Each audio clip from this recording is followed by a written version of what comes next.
So does this mean you're going to get into just like solo streams now? No.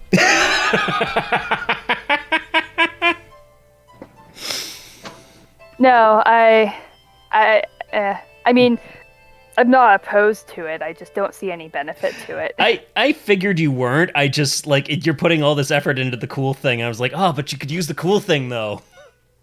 No, I just like animating. That's fair. That's totally fair. Animating is fun. More fun than it deserves to be. Yeah. Yet another thing that's hard to just, like, sit down and do. But once you sit down and do it, not that bad. Yeah. No, like one of my like motivations for working on comics is just to get faster at doing okay art, so that I can hopefully also apply that to something like animation. I'm hoping that there's like some leakage between the skill spheres, so to speak. There is. In fact, like a lot of the like people that make the most that I've seen come through our group that make just the most beautiful comics are also animators, and they just have like that sense for what emotion looks like in one moment. And so as a result, they just have this inherent knack for like nailing like that moment of movement. Like I'm pretty good, but I think like one critique I have of my own stuff is that it's fairly static. I tend to draw people mostly sitting or standing still. And I do have movement and action and stuff, but like I could do better. I know I could do better. Yeah, my own. I mean, a lot of times what I'm working on is, at least with a podcast, like it's very low action, and it's more about like the slow burn of intensity. Whereas like with comics and with animation, I'm gonna have to like learn to incorporate a lot of motion and action and everything.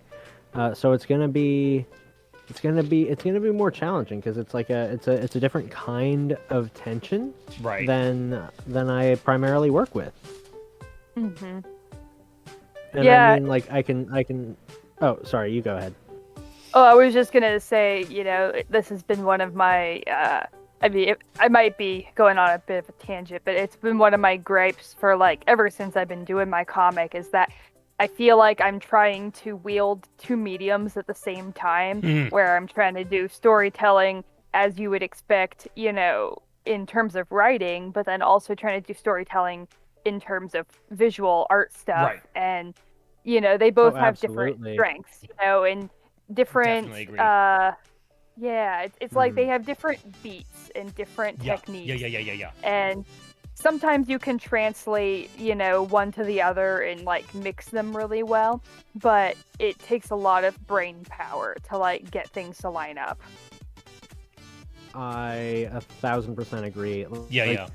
I found that anything performative in any sort of way kind of has that wall.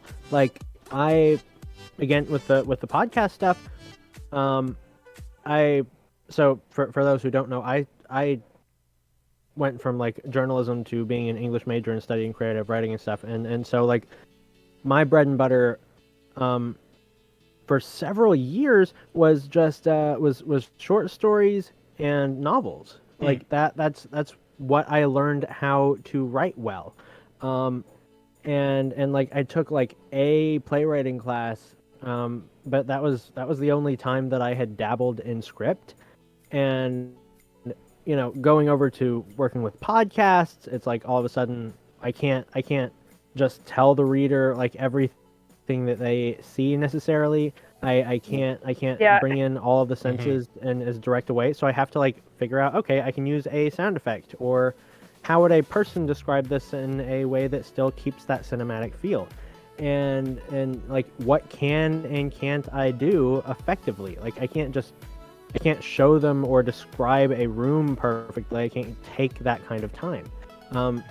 Meanwhile, with art, it's like, yeah, you are expected to kind of give this sense of space. You're expected to give this kind of sense of motion, but you still can't just like you still can't just say it, and you still have to present it in like an actually interesting way that works to forward like the writing and everything. It's all combined in yet another way.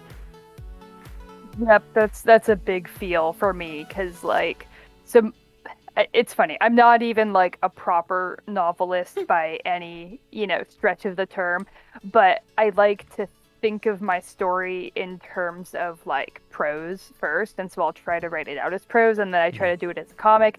And I grew up reading fantasy novels, and I guess part of the problem is that I admire a lot of tropes that I see in fantasy novels, and I want to do them in my comic.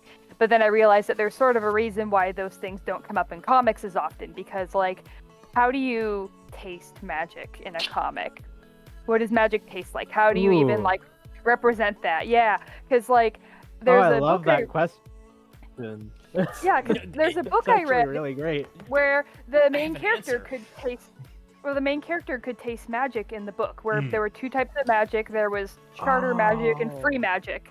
And the thing is, the charter magic was basically there were rules. There were like certain characters that you would use, almost like hieroglyphs, or maybe even a Chinese script, where it's like, here's a symbol, here's a rune, you put them together, there's a syntax and it means something, and that was good and comforting. But then there was free magic that was primordial, and it was before they had the symbols created, and free magic almost gives off this vibe like it's radioactive, and people say it gives them a metallic taste in their mouths, and it just unsettles them deeply. Do you know what the crazy thing is when you say like you said that, like, how do you taste magic in a comic? And like, I also grew up reading fantasy novels, and like, oh yeah, in prose that's tough. But then also my comic brain says, oh, you just use it with facial expressions, and I just started picturing the facial expressions of a person tasting stuff. Oh, I mean, yeah. And I don't know, because I mean, like, that's just a matter of like how each of us like processes the idea and processes it into the medium, right? And like, my main thing is using the face to tell a story. In fact, to a fault, because there's like a lot of other things I'm not as good at drawing, as well as like just taking a cartoony face and giving it an emotion very easily. And so that, like, if all you have is a hammer, every problem looks like a nail, like you said that, and I was like, oh, hammer. Yeah.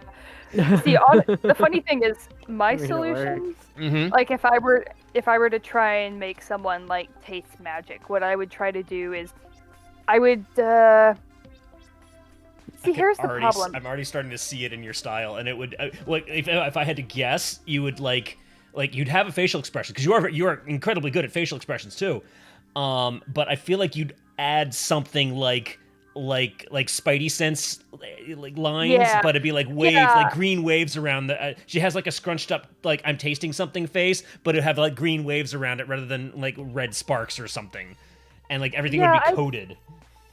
I would definitely put something in the background, something atmospheric. But the problem is that it gets difficult to distinguish, like, because here's the thing: there's the feeling, and then there's your reaction to the feeling. Right. And so, I had scenes where Ellie was feeling tense and uneasy, and I would have certain abstract backgrounds to communicate that, and I think they worked, at least in my opinion. And it's like, I mean, and that's a very personal thing too, because abstract art is abstract art. I find magenta to be very stressful as a color, so that tends to be the color I use when something like dangerous is happening, is like magenta. I love it. I love it. But yeah, so it's like I would do something like that, but then you're like, okay, but you see the color, and it's like, well, where is this stress coming from? Did they hear something? Did they realize something? Do they feel something physically, tactile? Did they see something? And so it almost gets to this point where you kind of have to be like, it tastes like this, and it's kind of funny because now that you mention it, I just remembered this post that somebody made recently where they were talking about impossible taste in fiction, like in prose, where it's like, isn't it weird how when people are kissing each other, they're like, she tastes like cinnamon and, something abstract, like the first, dew on a spring morning or something, One of the tricks I learned from Terry Pratchett is to do the opposite of that. Is like she tasted her lips tasted the way that aluminum doesn't. Just say something that just makes even less sense than that. Well, then the counter example someone gave was they said, I was reading a fanfic where these people were making out, and it said, he tasted like mouth. It's like, oh, that's horrible. Oh, I don't want to think about what mouth tastes like. Hey, shiny Zabats. I'm just imagining a horrible toothpaste brand that's mouth. It's just called mouth. It's just mouth. You're tasting your own mouth right now. I know, but I'm used to it. I'm self-aware, and I don't like this. Well, just start manually breathing. It'll be fine. Oh, I'm the worst today. That was awful.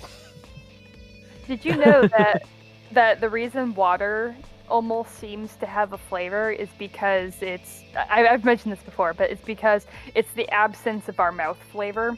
Like, it's the absence of the flavor of our saliva. Neat. So it seems to have a flavor. It tastes like. I always just assumed it was like. I just assumed it was like whatever like minerals are in the water. Yeah. And... That too. That's true, because the post I was reading, a person was saying, if I had distilled water that was literally just H2O, would it have a flavor? And the answer was, well, yes, but actually no. Maybe? It's an illusion. Oh, man. Guys, I have an interesting conundrum. What's your conundrum? Oh, I must have dropped off for a second. No, you're I see cat. I thought you'd want to see a cat. That is a cat feed. It is Black Cat Appreciation Day. Is it? Yes, it is. My cat's a calico. I guess I'll just have to appreciate her quietly so no one notices.